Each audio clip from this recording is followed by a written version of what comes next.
When you are talking with a potential client, one of the scariest things you can hear is no. Now, let me tell you, after more than 15 years of freelancing as a virtual assistant, online business manager, agency owner, and entrepreneur, life becomes a lot less painful when you learn to let the no's roll off your back and even learn to embrace them as a learning tool. With that being said, I also understand how disheartening a no can be for one reason or another. A no from a potential client can make us feel like we aren't good enough, can make us feel like imposters, can make us question our pricing or our service package or our value. And that is why I have created this video today in hopes that it will help you to better understand what valuable insights a rejection can provide us as freelancers. Then you can take those insights, apply them to your own offerings, and eventually increase your success rate during discovery calls. But before we get started, I would just like to say hello and welcome to my channel. My name is Sarah Noquette, and my team and I both help people scale online by becoming online business managers through our OBM School programs and help busy bee entrepreneurs button up their businesses so that they can claim their freedom back through our OBM agency. So basically, we do everything OBM, whether you need to become one or you need to hire one. And OBMs, just like freelancers, struggle with the fear of rejection, which is what we're going to conquer today. So let's dive right on in.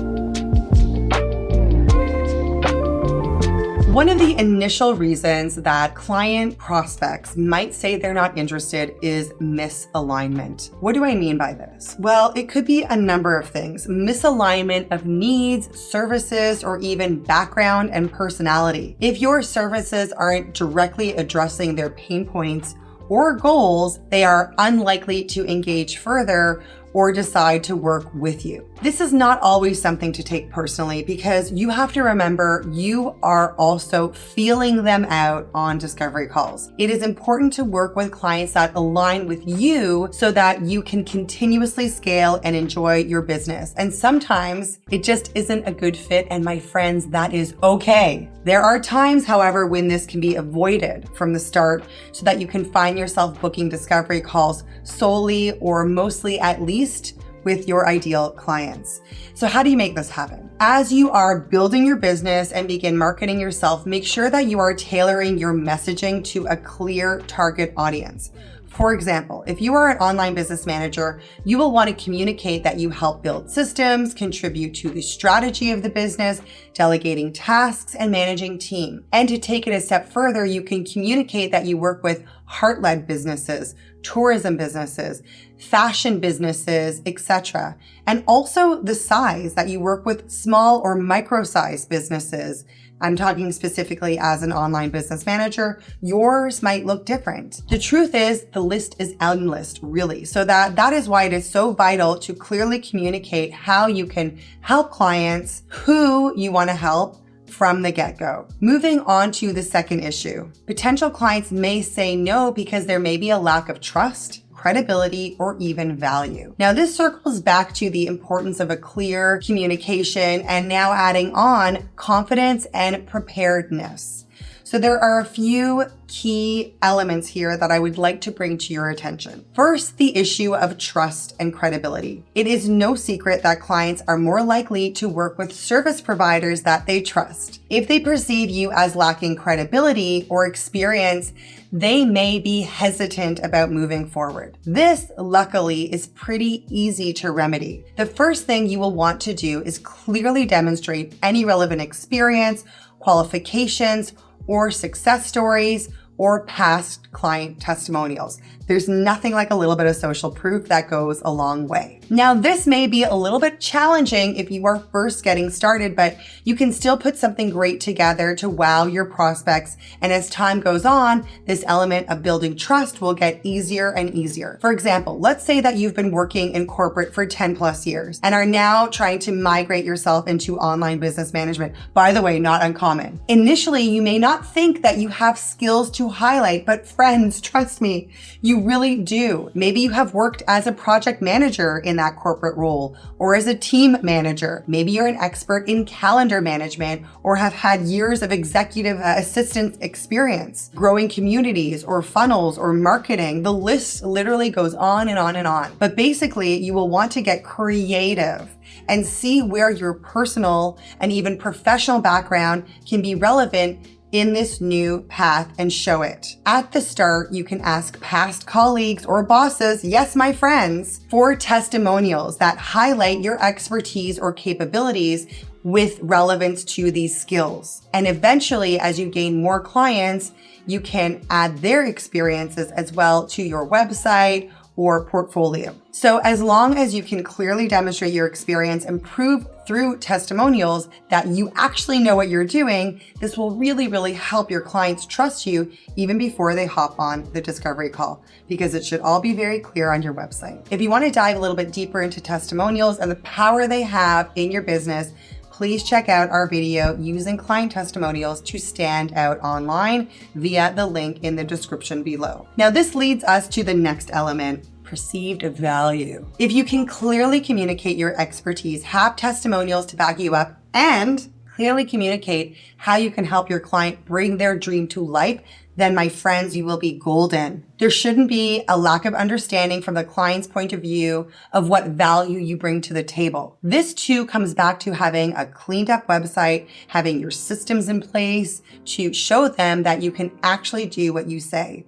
And the final piece here of the puzzle is confidence. Even if you don't feel it, you need to sound confident about your services, sound confident about your pricing. If they sense that you are not sure, they smell it out, they're not going to feel sure. Now, this takes time, but as you keep talking to people and get some yeses under your belt, then your confidence will improve. Now, when you put all of this together, it's easy to help your clients see why investing in your services is so worthwhile. Now, this second point that I just finished around building trust and credibility really ties naturally with my next third point, which is beating out the competition. Now, you have to expect that potential clients may already be talking or considering other service professionals. I mean, let's be honest, there is a lot of competition out there, and most entrepreneurs are keen and aware of vetting different people. But I can tell you right now that there are enough clients out there for all of us, but you still need to make sure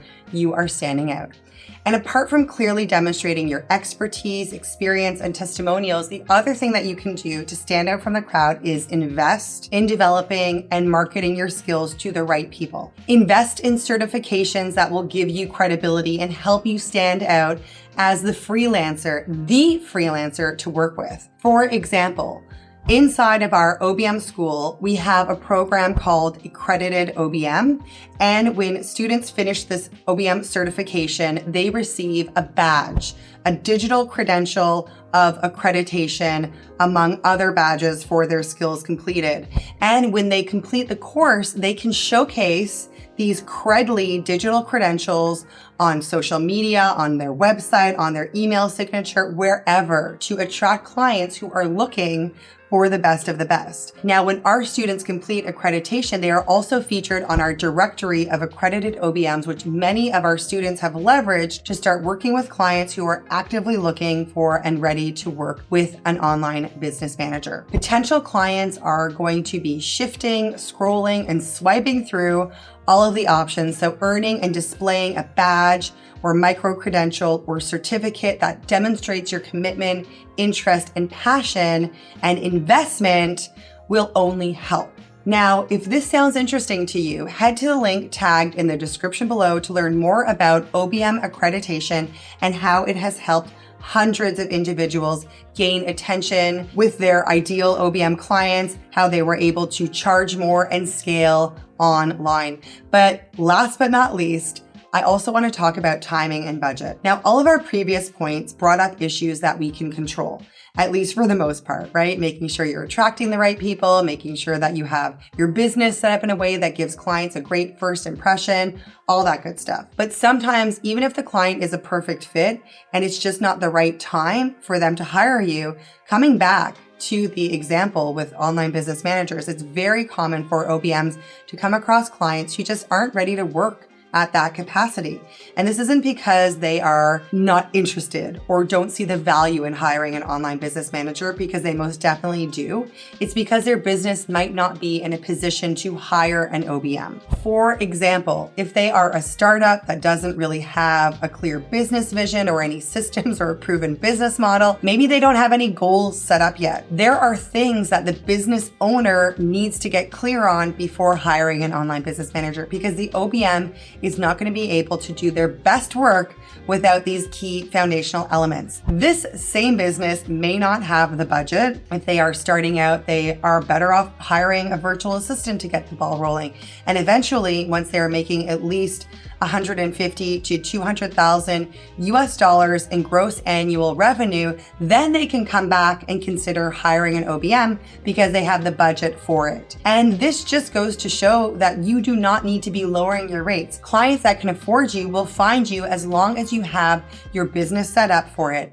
And a lot of clients that can't work with you now, if you were an online business manager because their business isn't big enough, isn't ready for an OBM, they will eventually come back if you nurture that relationship. So after taking all of these elements into consideration, I hope that you feel a bit more prepared to get to work and to start setting your business up in a way that will attract ideal clients that are ready to say yes to working with you. It's not easy, but it is possible. So many people are doing it. You just need to be patient with yourself and stay consistent. Have a strong professional community to back you up, hold you accountable, and even be able to bounce ideas off of you. This is really the key to making this all happen. It is hard to let yourself give up if your community won't allow it. Now, that is something else OBM School really values, providing our students with a strong community of mentors and other like-minded professionals inside of accountability pods, groups, and live coaching sessions that act as those support pillars throughout the journey to earning your OBM accreditation and certification. So just popping this in here one more time. If this sounds interesting, you should check out our program. I'm going to leave the links below to learn more about online business management and becoming an online business manager. Thanks so much for watching. Until next time.